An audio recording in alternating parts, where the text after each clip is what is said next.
Hey everybody, how's everyone doing? For real this time. My name is Zachary Turner. I am WFAE's climate reporter, new climate reporter. Yeah, this just in. I just moved to Charlotte this week. Any recommendations for places recommendations for places to go around town? Please, find me, tell me where to go, point me in the right direction. I'd like to introduce our panel here on my right, my immediate right. We got Daniel Heaton, Director of Charlotte's Innovation Barn, an epicenter of sustainability and education in the community. To his right, we've got, you can clap. We got no rules against clapping. Jonathan Hill is the Executive Director of Keep Charlotte Beautiful, steward of the city's Adopt a Street and Adopt a Bus programs, among other volunteer research and educational initiatives. Here on the end, we've got Joe Hack, is a Senior Project Manager with Mecklenburg County Solid Waste and Recycling. The county manages around 800,000 tons of solid waste and recycling through various programs, facilities, and contracts. The facility includes the only publicly owned material recovery facility in the state. The county also has been recently recognized as the #2 foam recycler in the country. Not foam. I got that mixed up the first time I heard it. Yes, Joe Hack. Read this a little bit early in the morning. I thought we could start off. How would you all feel about a little audience engagement, a quick game, if you will? This comes to us from Jonathan Hill. Jonathan, I believe this was originally a game you played in a brewery. That's right. So this is we do a America Recycles Day every year as part of our stuff we do with Keep America Beautiful. So we might do it again this year, but we did a good 2-hour waste reduction themed trivia over at Free Range. So this is for curbside recycling, right? Is that what we're looking at? we'll go for it. Sure. Okay. So we're gonna play a game of is this common household object recyclable or not? How confident are we feeling today, gang? Yes. We'll see about that. Because this game is played in a brewery, I think we should turn this into a sober drinking game of hydrate or dihydrate. I hope everybody has their reusable water device. And we'll do it this way. We're going to show some objects here on the screen. If you think it's recyclable, raise your hand. If you're wrong, take a nice hydrating sip. And then we'll ask our panelists whether or not it's recyclable. Starting with number 1, ceramics. Hands for ceramics. Sing some thumbs down. How are you doing? Thumbs up, So- thumbs down? Just raise your hand if you think it's recyclable. I'm seeing everybody here. Daniel, ceramics? That is not recyclable in your curbside bin. Good job, everybody. Number 2, light bulbs. Okay, we've got some baby hands. Jonathan, light bulbs? That is not. Nope. No. Don't recycle this. Is there any place to take them or just not this for I think we can get into the nuances of that in the discussion. Don't put this in your green bin. Number 3, empty aerosol cans. Ooh, no. All right, Joe. Yes, from the home, you can put empty aerosol cans if they're steel in your curbside. All right, everybody, get hydrating. Number 4, shredded paper. See, tentative hands. Okay, back to you, Daniel. No. No. Shredded papers and no. Other types of paper products, yes, but not shredded paper. We Oh, can we're get, not talking about recycling, because we can take them to the shred. We're merely talking about the green bin. Curbside on the Crystal right clear. there. Green bin. Why? Yes, sure. Joe, I'm sure can dive deeply into it, but Yeah, Joe. don't put it in your green bin. Why can't you put shredded paper in the green bin? credit paper, the size of it falls to the 2-inch minus screen and it behaves like glass and ends up in glass pile at the MRF. It is fully recyclable if you take it to one of our drop centers. We have a credit paper program And it is a high value paper, we just can't put it in the green bin at the curb. And for those of us who are new in town, don't know what the refers to. The MRF is the material recovery facility. All the curbside material in Mecklenburg County goes to a facility off North Amble Drive, and we receive about 76,000 tons of curbside recycling. 5 milk cartons. I'm feeling pretty confident about this. Jonathan, That is recyclable. Recycled. which happens? And the trivia, we started doing this, the Charlotte Mecklenburg schools, who had 18 million little milk cartons a year through their recycling program. 18 billion cartons of milk. All right, here we go. Curveball question. Greasy pizza boxes. They are carton. What do we think? Can we recycle greasy pizza boxes? No. Or just that they don't start taking. Yeah. Oh. All right, let's clear up this rumor. Joe, can we recycle greasy pizza boxes? No. If it has a minimal contamination on it, yes. If it's excessively greasy, just rip the lid off or the bottom and put it in trash and give us the rest of the Grease is not carbon. What happens when you try and recycle? Like, what does that food contamination do to the recycling process? Well, food fiber products, it goes through a pulping process and never reach temperature to break down the material. And it just devalues the fiber product on the backside. All right, lightning round. Plastic bags. Do we think we can recycle them? No, Daniel? No, definitely not. Definitely not. Junk mail. How do we feel about junk Yes. mail? Yeah, consider that junk mail. And Jonathan? Yep. Yeah. Definitely go into it. So you can recycle plastic bags if you're Heaton, right? Yeah. Well, plastic bags, what does the person who gives you the plastic bag want more than anything else? They want you to come back. By all means, give them their plastic bag back. Again, this is just the green curbside bin. If you have the green curbside bin, there's a ton of other recycling nuances that I'm sure we'll get into later. But yeah, if you want to bring the plastic bags back, do that. But don't put it in your curbside bin. Styrofoam. Can we recycle styrofoam? All right, Jonathan? Nope, but again, take it to your recycling center. Again, with the nuances, you can put that there, but don't put it in the curbside bin. Joe, what is the name of the foam recycling bins that you find around town? Foamosaurus, we have a Foamosaurus Rex program where we have branded our polystyrene recycling programs. We have nice black containers at the drop centers and at the innovation barn. And we process them at our one of our other facilities. So I've seen ones that are labeled that say they can be recycled. Like I don't know if it's actually styrofoam, but some type of foam packing material. You were talking about wasteful recycling, and ultimately everything is recoverable and recyclable, whether it exists in economies of scale to make sense. And we're talking about the curbside bin, and we only want 6 items in that curbside bin to the processing facility. If you go to our drop centers, we do many other things. Like hardback. So hardback books. Can we put a hardback book in our curbside recycling? Maybe. Daniel, Jonathan. Not one of those 6 items. Not one of those 6 items. All right, I think that brings us to the end. These are the accepted items. Sounds like you had any confusion. I want to take a photo of this.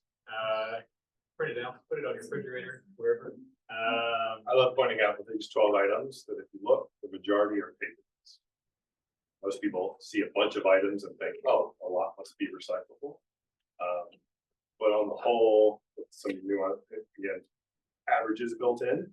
If it's not paper that's going in that green bin, there's a good chance you're probably going. There's only one plastic category on there. That's plastic bottles with necks. So putting a bunch of plastic in there, you're probably going. All right. Listen up to the pan. Let's go panel reassemble. This seems like a good segue to our my first question. The county does not collect residential recycling. That's something that the cities and towns do, but you do process it along with 20,000 tons of recyclables from communities around Metro. Between improperly recycled materials like ceramics, contaminated materials like greasy pizza boxes, what gives the county recycling the biggest headache? The biggest headache for is wishful recycling.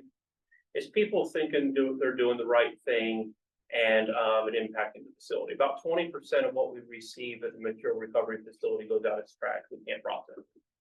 So, that's probably the biggest challenge is the wrong material going into the wrong container. And the bulk of what we do is education. And how many of you do not participate in the solid waste industry? Trick question. And as I look at you, we rely on you to do the right thing with your materials. There's no one here who can tell me they don't participate in solid waste. So it's about being educated, put in the right container. But there's about 20% of wishful recycling that occurs that impacts the planet. A lot of that's really tied to those three notorious green or little arrows, the little Ouroboros arrows that we see on a lot of different products. Daniel, at one point you told me recycling is broken in a lot of ways, and I think that statement resonates with a lot of people. Recycling nihilism is not uncommon. But I'm curious if this is like I need a new air filter broken, or my transmission just fell out in the middle of the highway. I think this is a hard reset, a re-education, and a re-implementation of the process. We used to source separate as a society before single stream. Single stream became a thing because of convenience and our ability to ship our stuff elsewhere and kind of out of sight, out of mind. And then elsewhere said no more trash. And then we as a society didn't stop it immediately, reassess domestic capabilities and reset the broken system. So I think we still need to go back to that. What I'm talking about is China's national sword policy in 2018. We are still acting as if we're just sending things to a wishful place, a magical place that takes care of everything, and that's just the wrong thing to do. I would love to go back to, the days of me as a child, seeing a parking lot full of dumpsters, and green goes here, brown goes here, and clear goes here, and value goes up because it's source separated, but convenience has been a killer in that regard. And I was talking to Joe about this before our panel, but we keep like all of our waste and our recyclables stay pretty rigid. We're not shipping a lot of stuff. Well, in response to that, what happened when we went from curbside separated, that Daniel mentioned, single stream, we went from 40,000 tons to 70,000 tons of recyclables a year.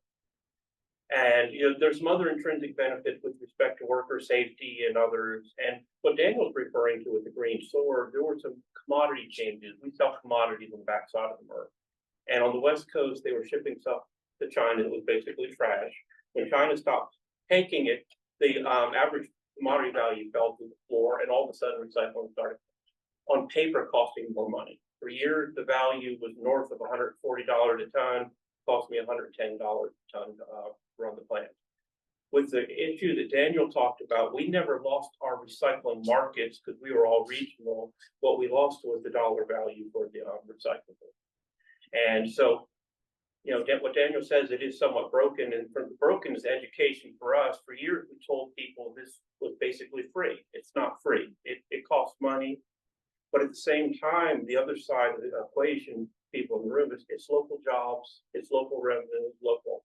So you've heard it all goes to local markets, local people sort it, local people process it. And what we're doing is rebuilding it through partnerships like the Innovation Barn. We're working small, we're finding new markets, new technology. So it is evolving, it is growing, and there is hope. The other thing that impacts us right now in the Southeast is low landfill tipping fees.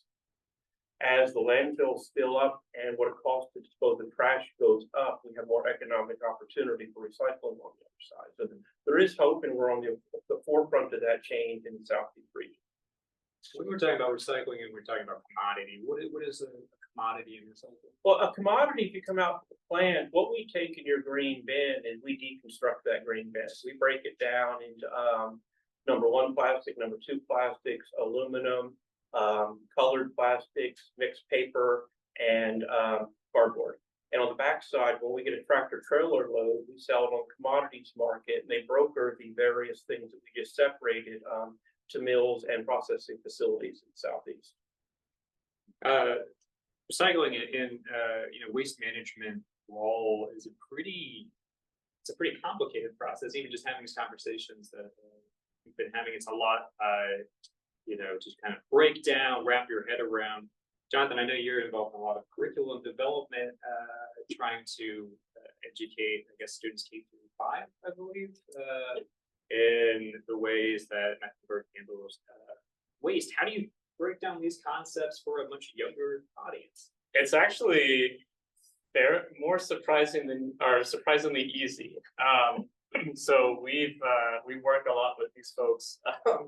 The county has done some great curriculum, but almost kind of a mini museum there at the Innovation Barn.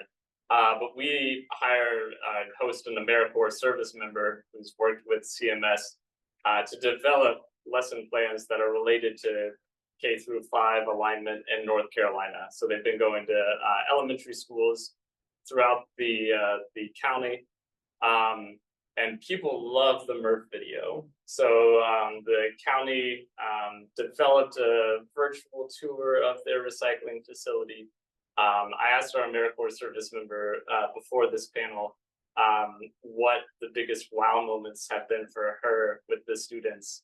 And they always have questions about that. They always love seeing the process. But they're also, the reason we're going K-5 is because then they're taking that home, telling their parents about it, teaching their parents about proper recycling. And we've been to tabling events. We have kind of a recycling sorting game that we set up where we have a little litter grabber and we ask them to take stuff out of a bin, put it into recycling or put it into trash. And the kids definitely get more right than the parents. So that's where we're at right now, is really working with these two fine folks right here on that education, but starting it really early and starting it within Mecklenburg County, because one thing that you'll notice, the MRF in Mecklenburg County is for Mecklenburg County. So you go over to Union County, you go south of the border to York County. Things might be pretty similar, but they're going to look a little bit different in terms of what they're able to recycle. Kids are also sponges, as we may all know, and they also haven't lived through the changes of different commodity markets, different policies of recycling. I mean, just probably 8 years ago, yogurt cups were accepted here in Mecklenburg County, and now they aren't anymore. And now they're potentially coming back. So, tell a kid like, hey, this is what we're doing right now, and they're just laser focused on doing that. And what are kids curious about when it comes to waste and recycling? well, there's this 8-year-old, his name's JJ, he's at the barn almost every week, and he should be up here. I mean, he knows more than we all do, but he's just passionate about it. But they're curious about colors, different materials, why this one's getting soft and this one is almost about to catch on fire in the plastics lab, and everything in between. Why this one's magnetized and this one's not, between the two different metals. So it's fascinating little world for materials. I mean, on that topic, in biology and ecology, there's this idea of like a charismatic species: birds, flies, turtles, things that make you go ooh, aw. Getting people excited about charismatic species, it's easy, and as a result, we know a lot about them. But how do we get people to ooh and awe over recycling and waste reduction technologies? I was going to say, I wouldn't say that those things are potentially separate. And that it is one of the things, especially when it comes to the kindergarten and first grade with our lesson plans, is making that connection between, reducing waste, plastic pollution especially, and the environment. So the less that gets reused, the more we waste, the more it's going to hurt those little furry creatures, and the sea turtles and all of that. So I think there is, and that's a pretty compelling link for a lot of people. I mean, everyone I imagine here seeing the image of like a seagull with the 12 pack of plastic around its neck, making that connection to the world that people see every day, I think is pretty impactful. For me, and this might be a little confrontational on the panel, it's not all about recycling. Recycling is a piece of it, but in a closed loop or circular system, we've got to get more regenerative. We've got to mimic nature. And the ooh and ah for me are these products and these redesigns that do just that. You know, creating something that can be used for an infinite amount of time or a finite amount of time, and then broken down and put right back into that product to extend that life, instead of this pointless plastic or this single-use design that's just like, I'm going to make something and I'm going to throw it away and not care. The ooh and ah for me is I can create something, I can use it, and then I can make it into something else and use it for another 50 years. That's going to be the ooh and ah. Be it a pair of shoes, a piece of furniture, or a house. And if I could add to it, Ken, is that the industry term for that is producer responsibility. If a company is manufacturing a product, do they ethically have some responsibility to make sure the marketplace can handle it and there is an end use for that? And there is some legislative movement in the states and on the national level to do that. If you're going to put it out in the marketplace, what do you do with it at the end of its life cycle? I mean, yeah, you got ahead of me there. That's something I wanted to ask you about. And the current model of consumerism kind of places a large burden on the person that buys a product to figure out how to dispose that product at the end of its life cycle. Companies, meanwhile, often have very little responsibility in reducing a product's footprint throughout the course of its life. Are there examples of any companies that are taking voluntary actions to change that paradigm? I think there are a lot of examples. There's a couple packaging groups here in Charlotte, manufacturing packaging. You recognize their name, and they bring their engineers and processing people out to the plant and say, how does this material behave when it gets there? And so there is industry doing that. And with respect to businesses, there's some other names you recognize. I'll pick out one, Coca-Cola. For those of us that are older, you remember the old 3-liter Coke bottle, and the 2-liter was made out of about 5 different materials. And much like other manufacturers, they have re-engineered their material to make them more recyclable.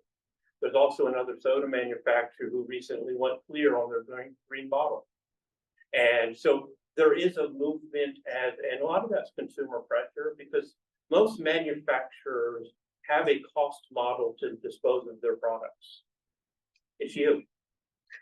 Now, it falls back on municipalities, it falls back on government. You either pay for it at the point of purchase, or you pay for it after you use it. So ultimately, and with the paradigm shift and what you're doing in this room, we will see more and more manufacturers give back and make products that we can use. And this might get more at sort of the individual component. Like there's a lot of ways of thinking about if you're in an individual role, sort of participating, reducing waste, obviously, and things that you can read up about local recycling, you get more involved in that. But there's also policies that you can think about, be aware of, and talk to representatives about. It's wonderful when companies do take voluntary actions, like Coca-Cola changing the color of their plastics to make it easier to sell. But sometimes they don't. And that's where policy and regulation comes in. I'm going to cast a wide net here. What local, state, federal policies kind of on y'all's radar right now? The biggest one on our mind in the solid waste industry is lithium batteries. If anyone is running a solid waste facility and says they haven't had a fire, that they're not doing it wrong. So it's the end of life cycle, and with relatively new materials, what do you do to them at the end of their life cycle? The other one that policy-wise is on our radar is solar farms. There's a lot of solar going out there right now. What happens at the end of the life cycle? So those are probably the two biggest ones. And then there's some other things moving on nationally, but as far as affecting the industry, when anything new comes into the marketplace, it creates paradigm shift. On a more grassroots level, not everyone has a solar farm, I don't think, but very important. We're working at the Innovation Barn on some diversion and education pieces. One in particular is the social district that's coming to Charlotte. For those that don't know, social districts allow you to enjoy an adult beverage out and about, and the town. And the way it was originally written had some ambiguity around what cup to use. We saw an opportunity for a considerable amount of plastic waste because of the language in the policy that was written. So we worked to change that and got it to a stainless steel cup, which was then passed by council and implemented by the first social district in Plaza Midwood. To date, 3 months in, over 4,000 cups have been purchased and are deployed. And if you just do some rough numbers of 1 plastic cup for every stainless steel cup over 3 months and 3,000 people, you're starting to get upwards of 25,000, 30,000 plastic cups that were diverted. Now those stainless steel cups can be washed, reused, infinitely used over and over again. So that's something that, a silly policy, not silly, but the policy was written kind of quickly and without thought of waste. Shame on them. However, was able to be lobbied for, changed, implemented, and constructed in a way so that Plaza Midwood didn't see 30,000 plastic cups in 3 months. And, we're able to, because of the sale of the stainless steel cups, bring economic growth and revenue in for the businesses and merchants. So they've turned a nice profit. We've diverted waste. It's kind of a win-win-win, which in the traditional sustainability definition, that triple bottom line is what we're after. A buddy of mine came to Plaza Midwood from Durham, did not understand what it meant to be in a social district, tried to walk right out of the bar with like a glass. So why don't you walk around with this, right? Almost. Charlotte will come around and more districts and neighborhoods will apply, and we have to go through the process because that's what we do. But in some time it'll probably be all. Yeah. In terms of like what individuals can do, and because the county owns more of its own facilities than other places in North Carolina, my understanding is that it means it's not as like sort of profit motivated, and a lot of decisions are coming down to trying to conserve airspace in landfills, trying to divert things from going into a landfill. How does that change the way that individuals should be thinking about their own like waste and management? The difference between a local government owning a facility and a private sector is our vision of success is different. We have to cover our costs, and our elected officials make decisions. So we don't have a shareholder we're responding to, so we can adapt and share resources across the whole solid waste system, which keeps us whole. And what the local people can do is educate themselves with respect to what's recoverable. And when you're looking at your events and other things in your home, what am I going to do with this product at the end of it? The key to not having solid waste is, do I have to buy it in the first place? And if I have to buy it in the first place, am I buying something that's recoverable and I can reuse? Buying more for a lower price point doesn't always make sense because you still have to throw a lot of it away. So it's thinking through it. And then when you're planning events, on the front side, am I putting recycled materials in there? Do I have alternative recycling, waste reduction at my parties? Am I making it convenient? People will do it if it's convenient. And then am I educated? The city of Charlotte has a website, the county has a website. If you live in different towns, they all have different means of communication with you. Is it out there? And how can we change that behavior? Because I have 5 children. And for years, we had 1 bag of garbage in the trash bin every week, and we filled our recycling bin, and it's pre-planning. It's a conscious effort to have less waste. I guess this kind of came up when we were doing the trivia game, or going through the slides, that there are a lot of things that can be recycled, just not on the curbside. What are some of the surprising things that you can actually dispose of in a way that's not sitting there? Well, the commissioner challenged us to enhance recycling, and that was the buzzword. And from enhanced recycling, at our drop center, we added polystyrene foam, which was wildly successful, exceeded our expectations. And hardback books, we're doing lead acid batteries, we're doing lithium batteries. What about polystyrene? I guess to really nail that down, what is polystyrene? Polystyrene is the biggest thing most people recognize is if you're buying furniture from IKEA, TVs or otherwise, it's that white block foam that they're taking to the drop centers, and it's a neat program for us because the county manager also challenged us to use the center Center for Economic Opportunity, which are people who have a criminal record. And we use them to staff the operation. So it's been a win-win for the community. And where it really saves for us is we have done more than 40,000 pounds of polystyrene foam, tractor trailer loads. And the amount of landfill airspace that it saves that we can use for other purposes is where we get the economic benefit for us. But we put the bins out there and the drop centers, we had to make more bins. We just cannot keep enough bins out there for polystyrene. But there's, if you go to our website, wipeoutwaste.com, there's all the different commodities and materials that we cover. But that's again at full service centers, not in. Yeah. I think one of the big, I think, issues with waste, just on sort of like an attitude level, perhaps, is people's waste object permanence. You know, put it in the bin, put it into the trash can, suddenly it just disappears out into the ether. What are some ways that your organizations have been kind of trying to reconnect people with their refuse? We have education exhibits at the barn that shows, mass volume, just what we're seeing and doing on an individual level and business level. We've got some grants out standing for augmented reality so that you can pull up your phone or pull up a device and see. The goal is like a literal garage truck, a garbage truck coming into the barn and dumping like a day's worth of waste in front of you, just to kind of tie that visual together. I get a lot of people saying that when they start composting, they can see the difference of their solid waste and food waste and organic waste, and their trash bin usage plummets when they start composting and taking food waste separately. And then looking at the food waste pile, how can I make this smaller? And that's just with better menu prep and better portion control and grocery shopping. So just doing your own little scientific method study of your waste. The moment we started composting, like I take the trash bin out like once, and I've got 2 kids, so I'm not trying to put myself up high, but it's dramatic once you mentally focus on what you're doing and thinking, do I really need this? Reduce, and I use it again, reuse before we even get to recycling. Become your own waste scientist. There's an ambassador program. You want to go on the website and be a solid waste ambassador. What's the formal name? Wipeout Waste Ambassador. Wipeout Waste Ambassador.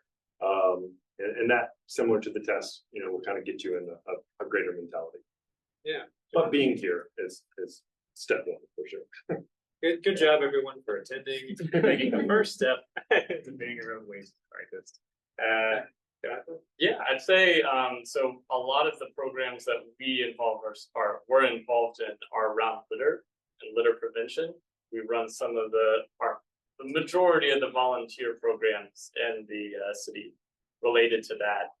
And one thing we find with a lot of people when they actually go out onto those roads and they're picking up litter, even roads where they're like, oh, it's so clean, when they're driving past, they're not going to see a lot. They're always amazed by how much they pick up, and then after that, they can't unsee it. So they're aware of how much plastic is out there on the roadside. They're aware of how much waste, either through people intentionally littering, people accidentally littering, stuff blowing off the garbage truck.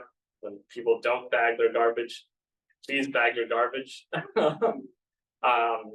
It's something where it's a mentality shift for a lot of people, where after they go out there, they want to get more involved. They want to figure out how do we stop this? How do we reduce the amount of plastic waste and other waste that's out there? And that in turn, connects to recycling, connects to that waste reduction. If we all use less, there'd be less litter out there. Jonathan, you brought some interesting social science to my attention. They do something along the lines of litter kind of begets for litter. When you see trash out of the street, it's more likely that people are going to feel inclined to just litter more, I believe. And organizations like the Haw River Assembly and also the Catawba River Keeper have done some sampling, I guess along with Innovation Barn, kind of collecting litter and stuff that has gotten into our waterways and sort of parsing out like what is commonly found in these places.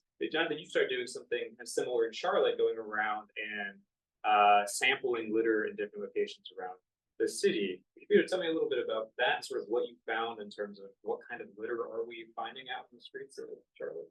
Yeah, so it's still going on and we need volunteers for August if anyone's interested in helping.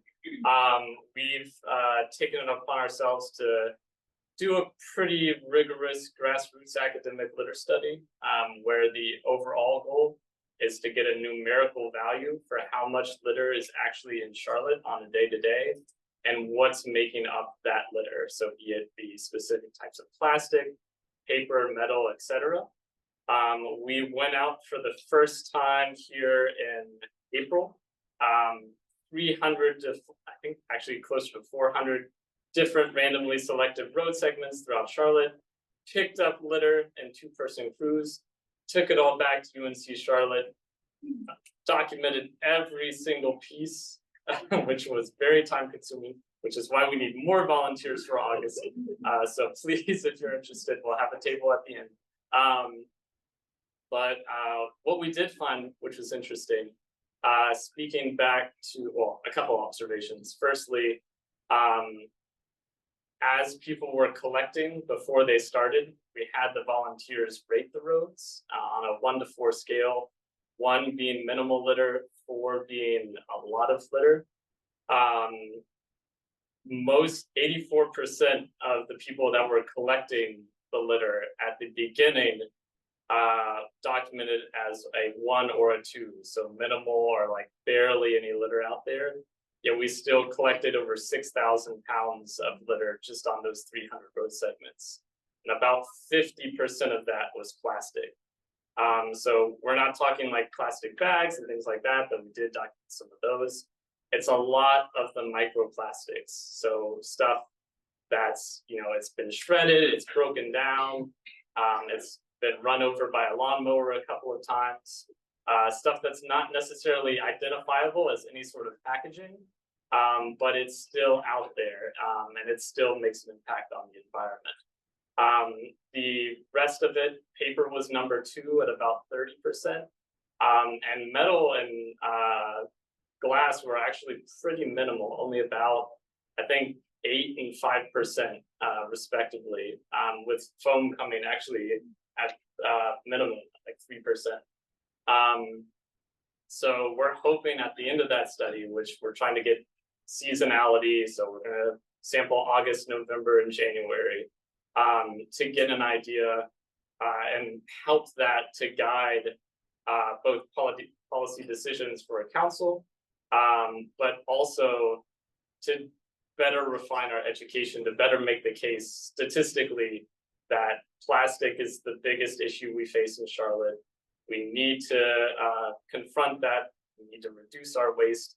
And a lot of that, just due to the climate we're in, is going to come from individual consumer choices.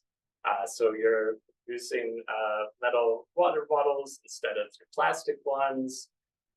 Like we were saying, just figuring out on the day-to-day, how can, or do I need this product? How will it benefit me and the society in general in the long run if I were to use a multi-use product as opposed to a single-use one? So it's like it's a good idea just to stay curious about where your refuse is going and carrying these decisions you're making every day, decide to purchase products. Before we open it up to a Q&A, I just want to ask real quick, everyone, what's the weirdest thing you've seen someone try to recycle? This might be direct for thing because I brought it up in our prep. Looked across the way, green bin open, sticking out of it, mailbox on a post with the concrete bulb.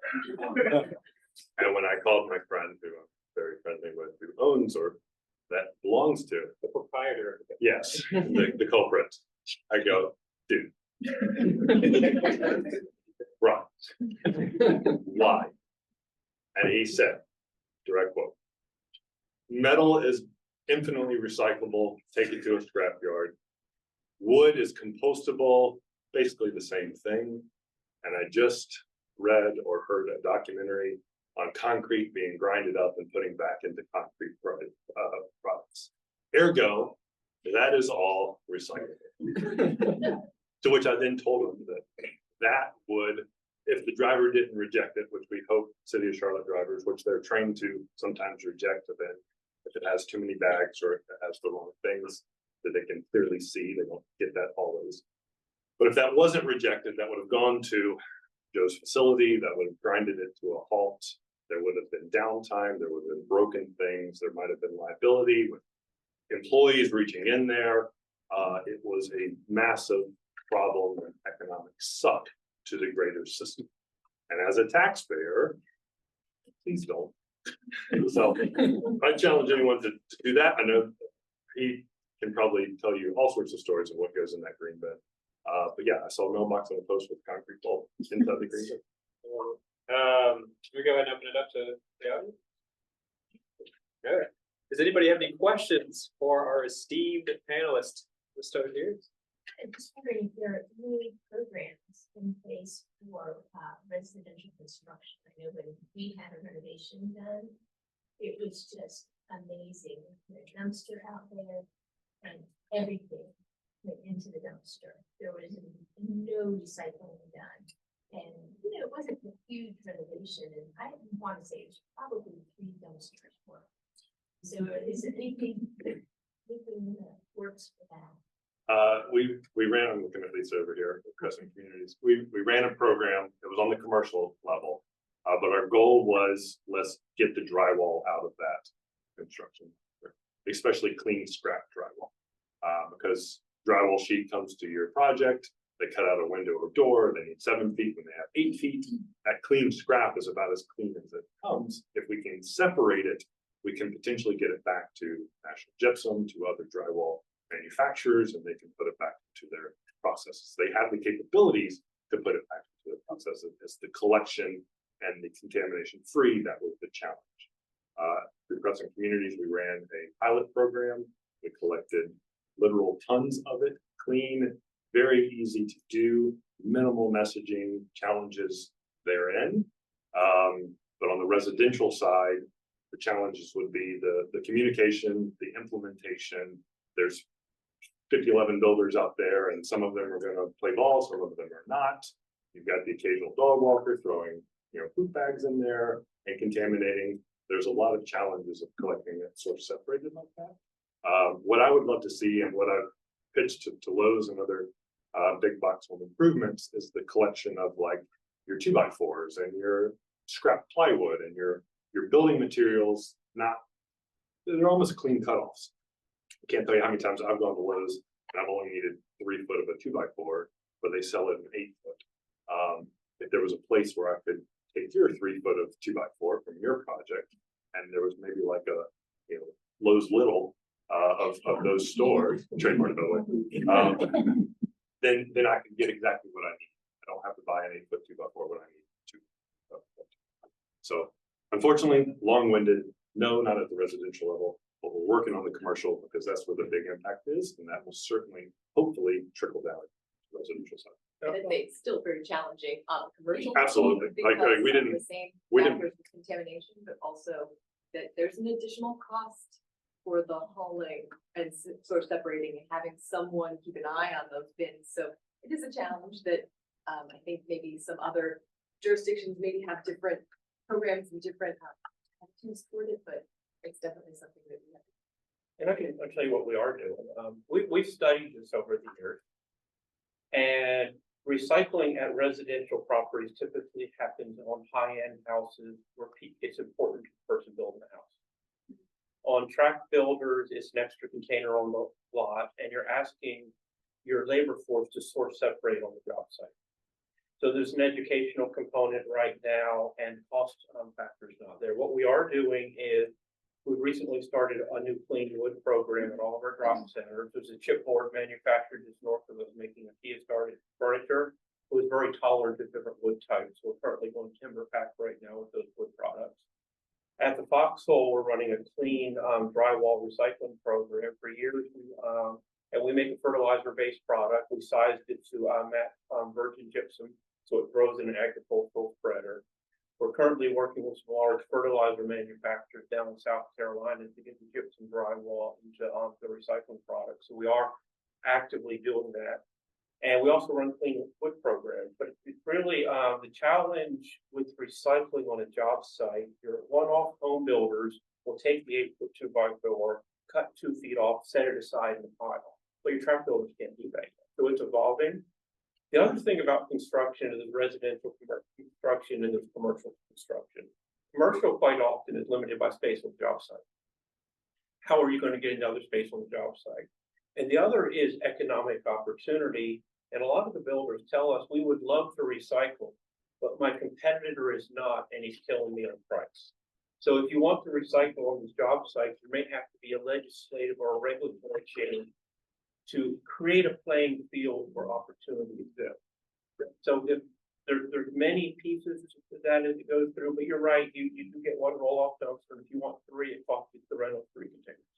And that's where policy comes in. We currently are working through offering expedited permitting and incentives to builders to do green things or sustainable things that we want to do as a community. We can offer the same thing to residents. I'm currently putting on a modest addition onto our home. I would love expedited permitting to get in there and be done with it. And I am doing all sorts of sustainable and kind of lead initiatives. So help me help you kind of thing, selfishly. But yeah, policy, regulation, we can absolutely talk to the dimples of the world. Thank you, brother. All right, next question. Yeah. I actually have 2 questions. But one, this is gonna be, I think, more for Daniel. You mentioned about the social districts and how the Plaza Midwood, you got the stainless steel cups. Yep. But I also know that there's a lot of other social districts around Charlotte, not necessarily in North Carolina.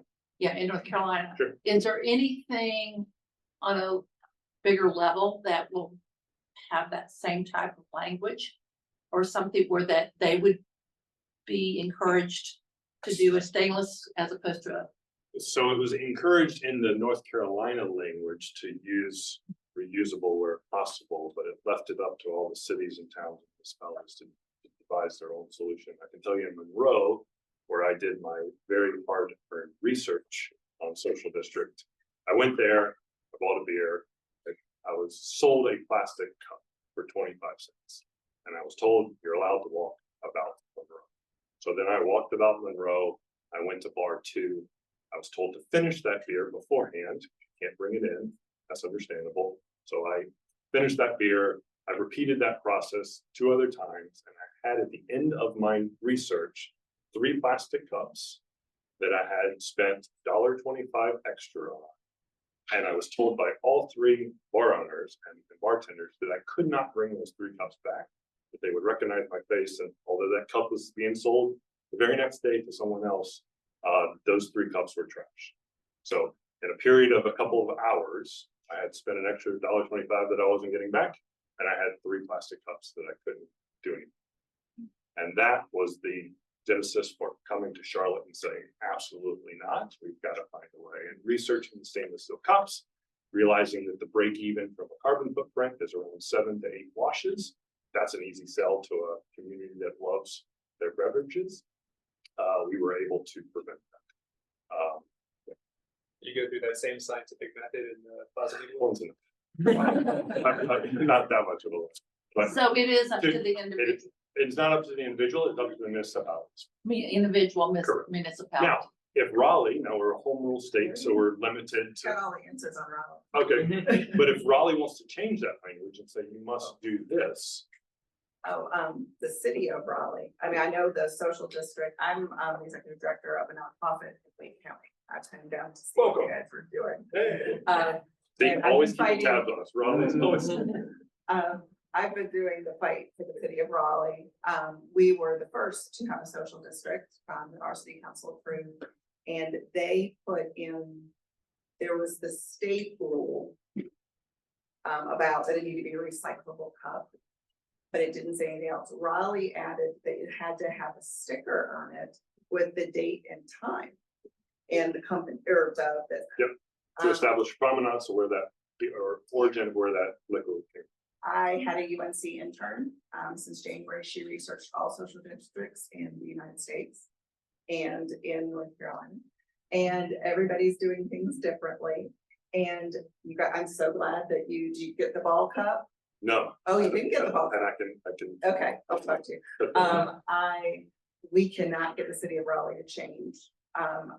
So you need to get in there before anything's done, because if that plastic cup's already in there and, we are allowed to, in Raleigh, walk into the next business with the plastic cup. Our issue is plastic cups. Next business or next bar?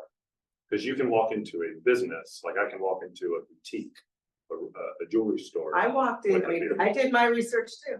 And I went into, Thinking for research, guys. yeah. My husband Everyone should. enjoyed the research. I walked in with my plastic cup from the first bar to the next bar, and they didn't say anything. I think I ordered the next drink. No, they're not charging an extra. You said it was 25 cents. Every bar in Monroe was charging a nominal okay. fee I think in order I've looked to- at all the, in order my to cover spreadsheet their costs. but it's definitely, this is not just a North Carolina, the social district issue. I just talked to Savannah, Georgia, who's been doing it for years. They use the ball cup. They have a great program. So for those Yeah. not familiar with the ball cup, the ball is a aluminum cup. It's kind of like a stadium cup, but it's intended to mimic a aluminum can. The challenge we saw, at least with our survey, is that one, would the aluminum can be recyclable in the Yeah. earth? Depends. Yeah, it's, so that uncertainty is what led us astray from that. And two, the aluminum can per ball is not dishwasher safe. Yeah. They do not want dishwasher. So and that they're not. nixed the reusability of that cup for us. So we went to a more stainless steel cup. Oh, yeah, yeah. If I could, on the plastic cups, this looks like a mature crowd. You can listen something and remember for later. We're in the process of redoing our material recovery facility. We're doing a $26 million upgrade. And we're gonna have, instead of 2 optical sorters, we're gonna have 16 optical sorters. The limitation on plastic cups, 1s and 2s right now, is a sorter being able to visually recognize the cup. Our intent is to add plastic cups in about 2 years when the optical sorters don't care about the shape of the container. They care about the resin of the plastic. And we've done some pilot studies with Panthers and others where they control their inputs and outputs, and we can recover cups. So we're hoping to add cups in about 2 years. We'll put the plant back up. However, just to maintain some confrontation, because what good is a agreeable panel? That shouldn't tell us as a society, cups are cool, let's use plastic cups. So yes, they can capture, yes, they can grab value, but we shouldn't all be celebrating. Plastic cups are okay again. Please, I would just. Any questions with that? Okay, so I went out tomorrow with Post Office event, and we actually have those cups. We have about 100 of them, so they will be given out sometime during the day. Which cups? So we, The ball cups? yes. Fantastic. I guess in terms of, they're reusable. Wash them. Per ball layer. What happens when you wash them in the dishwasher is the chlorine takes the inundation off and changes the color of the cup. Gotcha. So what is the responsible, so everyone that might be receiving one of these, what's the responsible way to take care of this product? Let's check it into its end of life. Well, the responsible way to take care of these products is, on my side of the world, we have to adapt to what people bring. If a waste is never created or a recycle is never created, I don't have to collect it. But as long as it's collected, that is our charge as local government, is to find a safe home for that. And if it exists in the economies of scale to make it recoverable, it's ultimately a political decision. Every county or community does it a little bit different, and there are different influences. And some of the things you've heard here, the reason you probably can't change the color of the cup isn't because the environmentalists don't want it. It's because the business advocates are saying it's going to be a price point and put us at a disadvantage. So, so a lot of this, as you've heard, is legislation on the state level. Communities and towns, we can only do in the county and the city what the state lets us do. you know, the way the rules are written, we can be equal to or more than that. That seems kind of backwards though. I mean, like, how often do you have people come and ask you like, "All right, I want to do this product. I want to make this product. Can you handle it?" Like, do they ever? No, like I said, the packaging group comes to us on a regular basis. And, you know, we just take a look at it on a case by case basis. The innovation bar is doing some really neat, you know, grassroots level things, some recycling things that I hope take off one day. But ultimately, when you're working with that, you have to get the industry to want to change material. They're very conservative, so as it grows, you'll see a lot of changes. And Joe, correct me if I'm wrong, but just to give everyone full transparency of why the packaging group is also coming to the MERC, is that they, from a material resource or sourcing perspective, they want their material back. And sometimes a co-consolidated loses its bottle to the textile industry or to, you know, the polyester, different types of fiber industries. So they're trying to claw this plastic back, and it's going elsewhere, either because it's sold elsewhere, it's contaminated, etc. So working with the MERF to say, how can we make it work for you guys so that it can also make it work for us is kind of that circular loop that they're trying to close admirably or with their Jeff from Raleigh, I have a question. Okay, just want to see where Mecklenburg County and Charlotte are on composting. Because I have been able to get private grants in Raleigh, and I have compost drop-offs, and they have been hugely successful.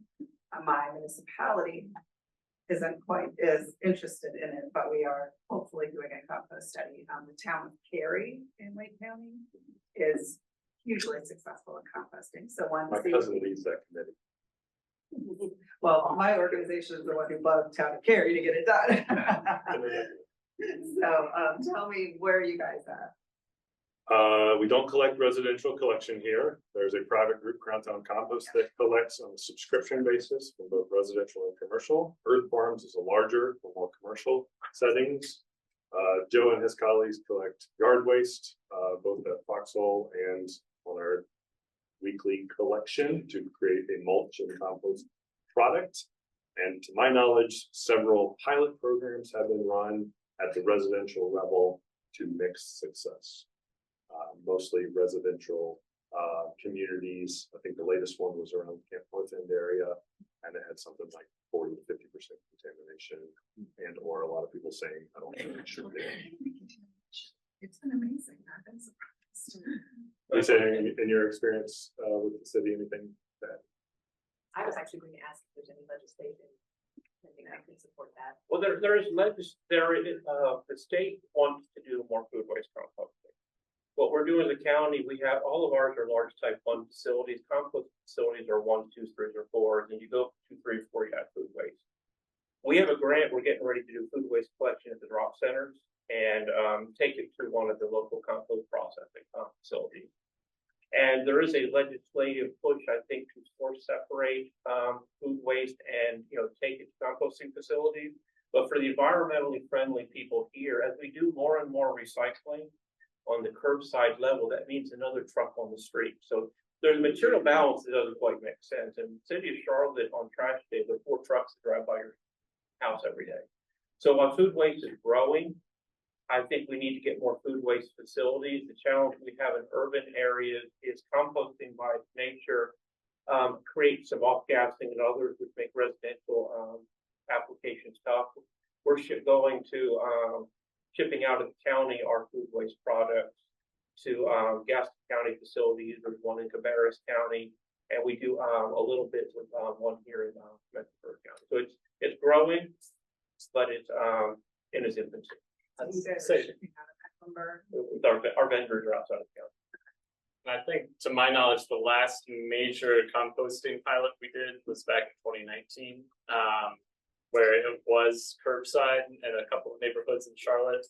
To my knowledge, it went well, but just the amount of funding it required, you know, once they funded the pilot, there wasn't any follow-up funding, exactly because it's another truck. It's a whole lot of education. So it is budget season in Charlotte, Mecklenburg County. If you want to advocate for more funding for solid waste services, they could always appreciate it. So it was ultimately, it was relatively successful, but just keeping it up. It's always the fight. The other challenge we're having in Charlotte is the UDO. The current Unified Development Ordinance has shoved recycling and composting to industrial properties, which are few and far between. And there's some land use restrictions on future infrastructure growth that will make it very difficult to site infrastructure in our county. We're currently working with the city on restoring some land and to make it easier to run the facility. But ultimately, it's about convenience, and it comes down to transportation. How far do I have to drive it to take care of it? I think we're about at time. Are there any last remarks that our panelists would like to make? Also, if anyone wants to connect during the networking session, please seek out our panelists, ask all of your waste and recycling questions. But yeah, anything else that y'all want to add? Right. If you want materials to hand out, we'll have a limited supply after lunch from Mecklenburg County with all like the recycling information if you want to give it papers and stuff like that. So come see the Keep Charlotte Pool. Yeah, and real quick, I guess everyone, where can they find more information about your respective organizations? What's the best way to stay in touch? Come visit me at the Innovation Bar. And there. We've got charlottenc.gov/KCE as it Keep Charlotte Beautiful. You'll find all the information about us, partners, how to volunteer, things like that. Our website's wipeoutwaste.com. If you have groups you want materials for, we can provide them. We also talk to neighborhoods and many other people. The hardest thing we do is education.